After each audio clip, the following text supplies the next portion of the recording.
pada waktu itu sahabat saya ingin pulang bareng saya, tapi nggak tahu kenapa saya menyarankan dia untuk pulang dengan calon suaminya. Akhirnya mungkin karena kondisinya saya juga sedang sakit, jadi saya minum obat waktu itu ya, obat batuk. Jadi kondisinya sebenarnya saya tidak boleh nyetir ya. Jadi kondisinya juga jalanan sedang hujan. Jadi mobil saya slip sih dengan kecepatan tinggi waktu itu, sehingga mempunyai dampak yang cukup fatal untuk saya.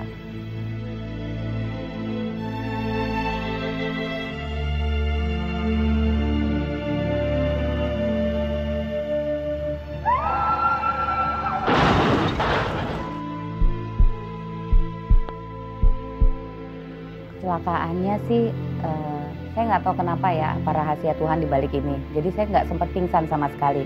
Jadi saya cuman saya tidak terlalu ingat pasti seperti apa. Yang saya ingat bahwa mobil saya terbalik, itu kalau nggak salah 3 kali. Kemudian terseret, jadi dalam mobil itu saya juga aduh kapan sih ini mobil berhentinya, sampai membentur sesuatu dengan benturan yang cukup lumayan keras.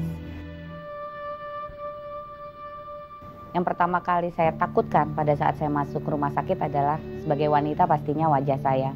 Jadi begitu saya dibawa ke UGD, saya minta kepada suster untuk diberi kaca. Setelah kondisi muka dibersihkan, saya meminta kaca, tapi setelah dijelaskan oleh dokter bahwa ini akan kempes dan lain sebagainya, ya saya tidak merasakan sebagai sesuatu yang aduh yang penting muka saya nggak apa-apa, itu aja. Pada saat ketika kecelakaan, pada saat itu saya di Palembang, malah malamnya itu saya baru teleponan sama Tika. Jadi jam 8 tuh teleponan. Nah, pagi-pagi saya ditelepon, belum dikabarin. Memang saya udah mau pulang pagi itu, dikabarin suruh pulang, nggak dikabarkan ini. Sampai di airport kasih tahu Tika kecelakaan, saya udah kaget gitu. Sampai di rumah sakit, saya udah nggak bisa masuk ke situ lagi, ke kamar. Jadi saya duduk aja di situ. Nah, saya bertemu pertama kali itu dengan yang partner Tika, Pak Samuel, yang itu saya nangis di bangku, nggak masuk ke situ. Syukur alhamdulillah sih saya nggak pernah merasakan bahwa aduh kenapa saya harus begini. Ya mungkin pada saat awal, tapi saya berusaha untuk menerima dengan lapang dada. Jadi saya berusaha untuk enjoy aja. Bahkan malahan dengan kondisi kaki saya patah, karena rumah sakit itu kebenaran ada salon di bawah. Saya yang karena kondisinya tidak bisa ngapa-ngapain, untuk buang waktu saya masih bisa manicure kaki. Itu hanya untuk memberikan satu hiburan buat saya. Jadi misalkan nonton TV dan lain sebagainya, ngobrol dengan suster. Bahkan kalau saya merasa sumpek, saya minta diajak suster jalan-jalan. Nah, cuman itu mungkin agak merepotkan untuk suster-susternya. Karena saya tidak bisa duduk di kursi roda, jadi harus dibawa jalan-jalan dengan tempat tidurnya. Namanya manusia ya, kadang-kadang ngeluh, kadang-kadang nggak sabar. Ya, saya tetap nunjukkan sayanya juga nggak nunjukkan cengeng. Di situ saya jarang nangis di depan Tika tuh, makanya saya selalu menunjukkan kayak saya tuh nggak ada apa-apa gitu.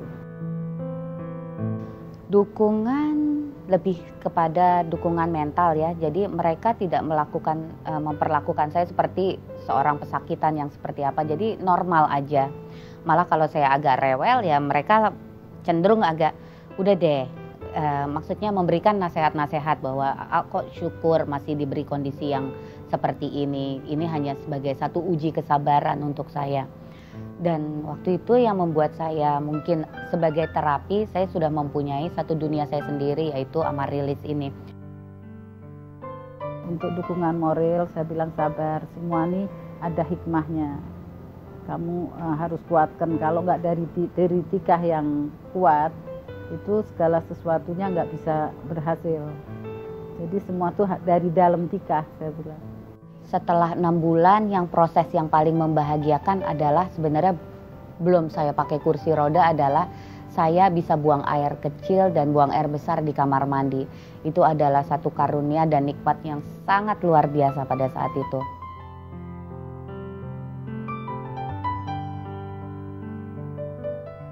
Perasaan saya saat itu sangat sedih karena anak perempuan ya. Anak perempuan tuh gimana nih kelanjutannya Tika nih. Dengan kaki begini bisa jalan nggak? Jadi itu yang membuat saya tuh sangat sedih gitu. Tapi Tika tuh semua kayaknya biasa gitu, tegar. Kalau di depan saya tuh cuman yang dirasakan tuh hanya sakit. Kalau udah sakit luar biasa dari tulangnya mungkin ya, tulang pungkulnya. Nah itu baru dia kayak orang gelisah yang pada saat saya di kursi roda saya sudah memulai bekerja. Jadi saya udah mulai meeting dengan pada saat itu saya menghandle satu perkawinan yang cukup penting waktu itu seorang pejabat. Dan saya sangat bersyukur karena beliau juga kok bisa mempercayakan kepada saya yang dalam kondisi di kursi roda. Dan alhamdulillah acara itu bisa berlangsung secara baik dan sukses. Jadi proses itu saya tidak terlalu terasa ya. Jadi dari proses saya di kursi roda sampai saya bisa jalan itu tidak menjadi satu perubahan yang luar biasa karena saya anggap bahwa dengan kondisi seperti ini pun saya tetap bisa melakukan tugas-tugas saya sebagai manusia pada umumnya.